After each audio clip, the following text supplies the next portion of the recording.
இங்க ஒரு பொண்ணு அவளோட கன்னத்துல மெல்ல தட்டிட்டு மோஸ் கோடால கோர்ட்டுக்கு கொண்டு வரப்பட்ட ஒரு மரண கைதி கிட்ட ரகசியமா பேசிட்டு இருக்கான். அவன் அமைதியா அவன் சொல்றதையெல்லாம் புரிஞ்சுக்கிட்டு பதிலுக்கு அவன் கண் சிமிட்டுறதை பார்த்து அந்த பொண்ணு அவன் சொல்றத புரிஞ்சுக்கிறான். அடுத்ததா அவனை எப்படி தப்பிக்க வைக்கிறதுன்னு மோஸ் கோடால கேட்கறான். பதிலுக்கு அவன் கண் சிமிட்டியே அதுக்கு ஒரு ஐடியா கொடுக்கறான். அவன் சொன்ன இன்ஃபர்மேஷன் எல்லாத்தையும் ஒரு நோட்ல நோட் பண்ணிக்கிறான். அப்படியே கோர்ட்ல விசாரணை முடிஞ்சு அவனுக்கு மரண தண்டனை கொடுத்துடுறாங்க. ஆனா அவங்க ரெண்டு பேரும் எல்லாரும் முன்னாடியும் யாருக்கும் தெரியாம அங்க இருந்து தப்பிக்கிறதுக்கு ஒரு சூப்பர் பிளான பண்ணிருப்பாங்க. அன்னைக்கு நைட்டே அவன் சொன்ன இடத்துக்கு போறான். அங்க அவன் சொன்ன மாதிரியே மார்க் பண்ணியிருந்த 3வது செங்கலை அவ பிரஸ் பண்ணனதும் அங்க இருந்த ஒரு பெரிய சீக்ரெட் டோர் ஓபன் ஆகுது. அதுக்குள்ள அவனோட லக்ஸரியான ஸ்போர்ட்ஸ் கார் ஒண்ணு நிற்கும். அதை எடுத்துக்கிட்டு அவ ஒரு மலைப்பகுதியில வேகமா ஏறி போயிட்டு இருக்கான். அங்க இருந்த 37வது கிலோமீட்டர் மார்க்கெட் பக்கத்துல ஒரு சின்ன குஞ்சு இருக்கிறத பாக்குறான். அந்த காரோட ஃப்ரண்ட் சைட அது பக்கமா திருப்பினதும் அந்த பார் அப்படியே ஒரு டோர் மாதிரி ஓபன் ஆகுது. உள்ள போய் பார்த்தா அது அவனோட சீக்ரெட் பிளேஸா இருக்கும். உடனே அவன் சொன்ன பாஸ்வேர்டை கரெக்டா போடுறான். அப்போ அங்க இருந்த ஒரு சீக்ரெட் கம்பார்ட்மெண்ட் ஓபன் ஆகுது. அதுக்குள்ள கோடிக்கணக்கில் பணக்கட்டுகள் அடுக்கி வச்சிருக்குது. அதுல இருந்து சில கட்டுகள் பணத்தை எடுத்து வச்சுக்கிறான். அதுக்கப்புறம் அங்க 2 கலர்ல இருந்த லிக்விடை எடுத்து வச்சுக்கிறான். ஏன்னா இதை வச்சுதான் அவன் ஜெயிலுக்குள்ள இருந்து தப்பிக்க வைக்க முடியும். இதுக்கப்புறம் தான் மெயின் பிக்சரே இருக்குது. அந்த பொண்ணு கொஞ்சம் கிளாமரா ட்ரெஸ் போட்டுட்டு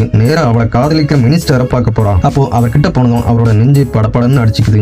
அவர் கூட டைம் ஸ்பெண்ட் பண்ணா உனக்காக எது வேணும்னாலும் பண்றேன்னு சொல்றாரு. உடனே அவ ஜெயிலுக்குள்ள இருக்கிற அந்த கைதியை பார்க்க போகணும்னு சொல்றான். ஆனா அவன் ஒரு பெரிய கிரிமினல், அவனை பார்க்க முடியாதுன்னு சொல்லிடுறாரு. உடனே அவர் கோபத்துல அங்க இருந்து கிளம்ப போறான். உடனே அவர் வேற வழி இல்லாம அதுக்கு சம்மதிக்கிறாரு. அப்போ அந்த பொண்ணு லைட்டா சிரிக்கிறான். அடுத்த நாள் 2 பேரும் ஜெயிலுக்கு அவனை பார்க்க போறாங்க. அப்போ போலீஸ் அவனை கூட்டிட்டு வர்றாங்க. அப்போ அவனோட ஃபேஸ் எந்த ரியாக்ஷனும் இல்லாம அமைதியா இருக்குது. அவங்க 3 பேரையும் விசாரணை ரூமுக்குள்ள அடைச்சு வைக்கிறாங்க. 20 நிமிஷத்துக்கு அப்புறம் அந்த பொண்ணு மினிஸ்டரும் அவன் கிட்ட பேசி முடிச்சிட்டு வெளியே வர்றாங்க. அப்பவும் அவனோட ஃபேஸ்ல எந்த ரியாக்ஷனும் இல்ல. அடுத்த நாள் அவனுக்கு மரண தண்டனை கொடுக்கறதுக்காக கூட்டிட்டு வர்றாங்க. அவனோட ஃபேஸ்ல அப்பவும் எந்த ரியாக்ஷனும் இல்ல. அப்போ அங்க இருந்த ஒரு சீஃப் போலீஸ் ஆபீசருக்கு திடீர்னு அவன் மேல சந்தேகம் வருது. அவனை அரெஸ்ட் பண்ணன டைம்ல அவனோட வீட்டுல நிறைய ஃபேஸ் மாஸ்க் இருந்த விஷயம் திடீர்னு அவரோட ஞாபகத்துக்கு வருது. உடனே எக்ஸிகியூஷனை ஸ்டாப் பண்றதுக்காக ஓடி வர்றாரு.